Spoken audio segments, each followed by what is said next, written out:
So, welcome to week one. You should be in content past getting started and now clicked into week one. Let's see, for week one, it'll give you everything if you just click on the top source, top module, I should say. Um, if you click on each individual module, it'll give you just the contents of that module only. That's kind of how I like it. You yourself might prefer something different.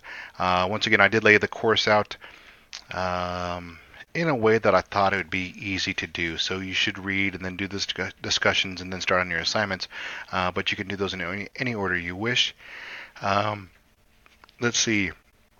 I did move to my desktop and I hopped into a different browser. I'm now in Google Chrome.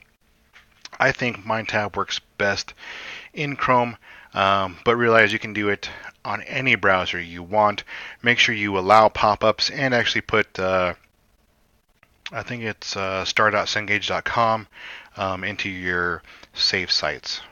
So let's see, as soon as I click anything that has a purple external link next to it, it should take me out to MindTap. And I was already out to MindTap.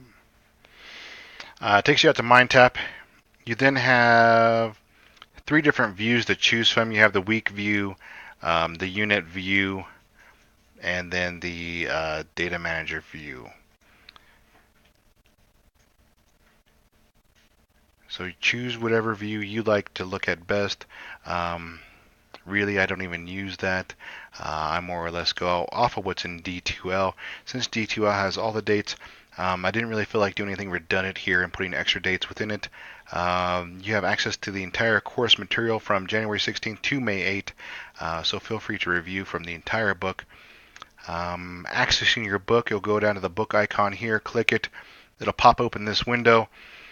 Um, right now I only have chapter 1 open.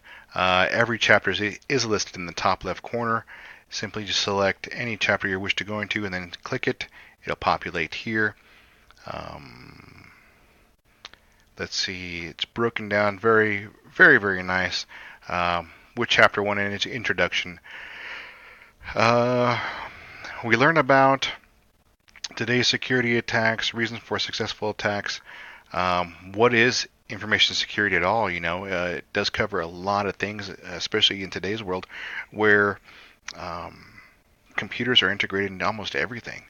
Um, Computers are not only at your house, but now becoming a part of accessories that you wear every day. Um, who can be a threat actor?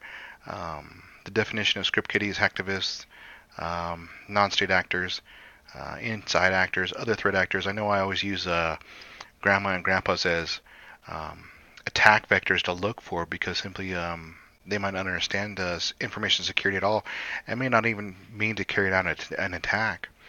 We learn defending against attacks, some basic stuff. Once again, this is just an introductory chapter.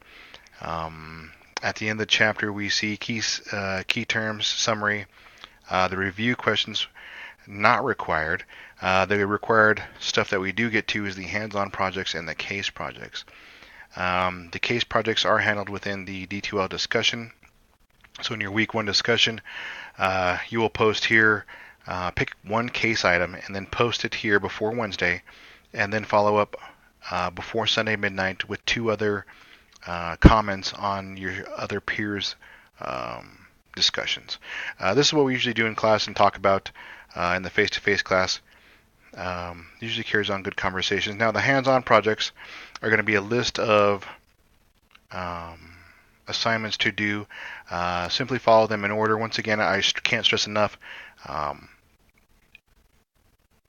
Make sure you do not skip steps. 1, 2, 3, 4, 5, 6, 7, 8, 9. As you would count them out in real life, make sure you follow them. Each step here. Failing to do so will result in the lab not working, the lab simulation not working, and especially these projects not working. So make sure you do take your time and follow each step to its fullest and complete it. Reflecting back over here, those hands-on projects are reflected in the assignments. Week 1, Project 1. I do stress to make sure the projects are done on your virtual machines, whether that be VM workstation, which you guys should have access to here shortly. An email will be sent to your student account. So make sure you check those at student.cccs.edu. Should have any information to access your DreamSpark account. Do not make a DreamSpark account. They will be made by the school for you. Feel free to use Oracle Box. Feel free to use VMware Player. Any software, any virtual software is fine, as long as you know how to use it. Let's see, the ISO is located where you downloaded it from DreamSpark. Once again, if you do have DreamSpark and you do have an ISO, feel free to use that there. Once again, if you're having an issue with a project, make sure you to reach out to myself or reach out to Barry. There's also a discussion forum for lab discussion. You'll post here if you have any sort of questions with the lab. Sometimes your peers will be looking online faster than I will be. I do have face-to-face classes through the week, but I do try to check your guys's before I get into these classes and then after I get out of these classes. So I do try to keep my best tabs on you, but in case you have a question or having an issue, post here, and maybe your peers can also help out. Let's see, on that note,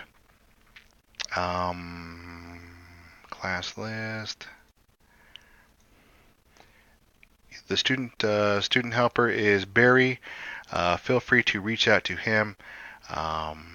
Barry has gone through CNG 132, so he's familiar with this. He did actually the previous edition book and projects, so he'll have to be a little familiar, getting familiar with the new book and the new projects, but he is familiar with MindTap and can help you troubleshoot there.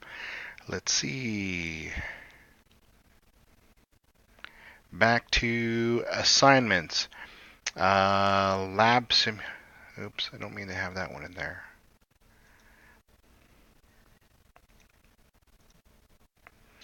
So let's see, lab simulations. They do take you out to MindTap. What we found out so far is when you're doing lab simulations or lab in MindTap, make sure you are choosing the logout functions. They do walk you through each labs in these ones. They do walk you through the lab simulations. The labs themselves are a virtual content.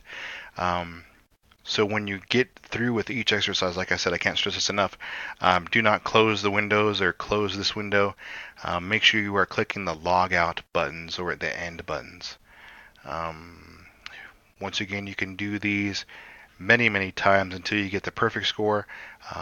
So make sure you get the score that you want to take home for these. What else is in week 1? The slides are located here.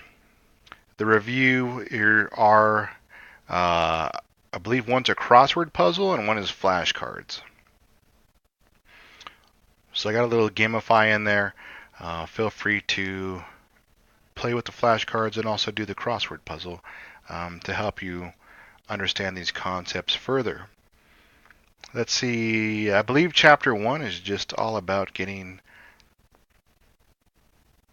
it's just the introduction, yeah. And I believe that's it. Throughout this semester, the discussions might change based on real life events. Make sure you look in week 1 or whatever week we are on for the videos that pertain to each week. As we progress through the semester, I will try my best to get a video up every Monday morning. I don't see any reason I shouldn't, but in case something happens and a video pops up Tuesday, just be aware of that. Let's see, I do my best to check in with you guys 3 times a week, Monday, Wednesday, and going into the weekends, just to make sure everyone's clear on what's going on. And if there are any questions, I do address them not only through email but also through the video log. Also, I don't say specific names, but I do say, okay, I have been getting a few emails about this. This is how this is handled right here. That's about it. If you have any questions about your MindTap material or week one or getting started, please reach out to myself, Barry. Feel free to use the lab discussion. Um, that is just for handling some sort of problems with MindTap. MindTap does have its issues. Um, this is new content, so there might be different issues this semester. Um, but let's have a good semester, have a good start. This first week's not too bad. I think we just have 3 assignments due. Yeah, there's only 3 total, or I should say 3 parts of the assignment. Not real bad. Oh, talking about my projects, when I leave you a blank space like this, I'm looking for some sort of answer. When I want a screenshot, make sure you can do a screen capture, screenshot, any sort of take a picture with your phone. I don't really care what it is, as long as it's some sort of screen capture submitted. Once you submit it, do not submit a zip file. I don't like downloading things on my personal computer. That's just me being paranoid, security plus. Do not take pictures smaller than the original size. I know there are ways to compress pictures, but when I do open pictures up through D2L, if you leave them the actual size, I'll get pretty close to the actual size in D2L. Do make sure your submissions are orientated correctly. Every once in a while, I don't mind tilting my head to left or right. I do not like trying to read something upside down. I will give you a 0 for that. So just make sure that your pictures, once you take them, if you do screen capture, you shouldn't have any problem. I think submitting pictures with the phone or other devices do have that issue every now and then. So just make sure that you give me good stuff that I can read easily. And I believe that takes care of week one stuff. Yeah, that's all I can see. I'll check in again Wednesday when we get closer to making sure everyone's discussions are in. Once again, just choose a discussion that you like. Or that you have a tie to in real life. And go ahead and post about that, and I'll see you guys Wednesday.